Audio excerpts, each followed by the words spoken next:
13, she began competing at Albuquerque Poetry Slams, placing 4th in the city championship and 4th in the Women of the World local qualifier. Her work has been described as intense yet uplifting, indignant, I almost said indigent, indignant, healing, and giving voice to women's issues we can relate to in a positive way. Please give it up for Susanna.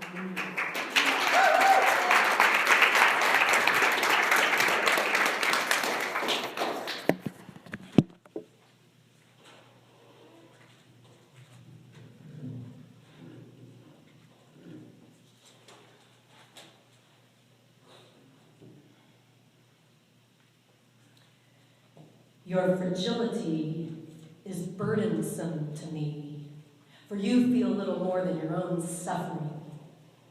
Your terror of your inevitable death makes you a vampire, sucking the very life from me, since your own blood runs cold and thin. Your suicidal ideations and self-professed cowardice of follow-through provoked my alarm and pity as a child, not anymore. My empathy and kindness have made me strong, but made you weak, helped keep you an awkward man-child with inappropriate boundaries. But it's no surprise, since you chose yourself to flee or comply when someone else stepped into yours, you hide behind, allowing others to take your childhood, since instead of standing up, you understood. But I chose differently and choose to keep all of me, and my forgiveness is not a package deal complete with a bonus dose of amnesia and insta-healing. I gave up all hope of having had a better past, and I truly believe you did your very best, and I let go of expectations past and present, but your good intentions don't make it so. The cuts still bleed and the scars endure, and now my healing is my duty, for I am no vampire, and this is my blood, not yours, and there will be no more transfusion since I stepped into the sun, which does not burn my skin, and graduated from raising any more grown-ass men. No more daughters parenting their own dads. Don't you see? Your lovability is not dependent on your competence or state of faultlessness, yet you must face your own consequence, since your inability of separating mistake from self keeps you from growing. It keeps you feeble, miniature, stunted, and starving. You're like a parasitic bonsai tree, and I am not your gardener.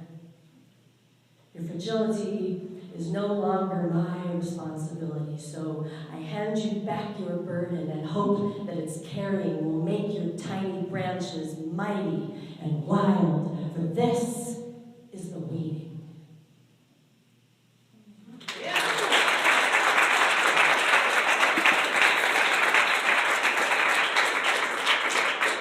I want to thank Women of the World and Erin, who's not here, for including me in this amazing group of some of Albuquerque's finest, New Mexico's finest poets. I'm truly honored, so thank you, Mary.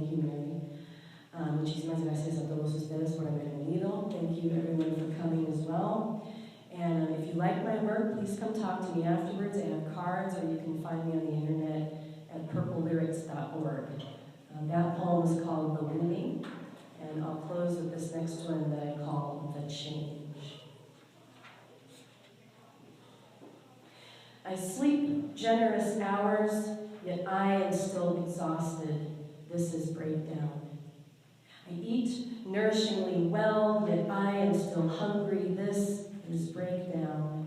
I snarl and growl fiercely, yet I am still enraged. This is breakdown. I sob deeply, prone upon the earth, yet still I am not comforted. This is breakdown. I am going through the change.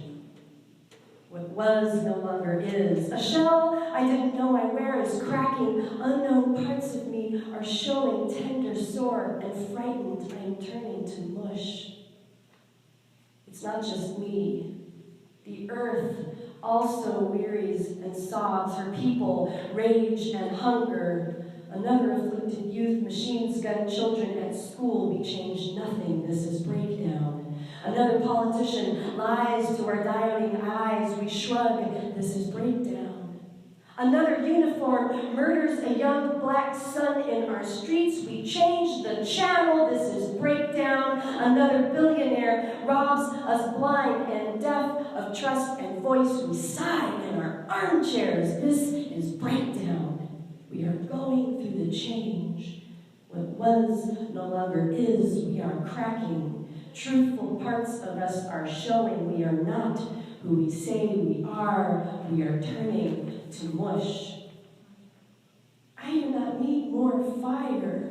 I need water and spacious air. The world does not need more air. It needs floods and firestorms. Oh, tell me how to have patience and faith, how to set this immoral apathy ablaze. Oh, tell me this strange affliction, this stifling restriction is a chrysalis and not a shroud.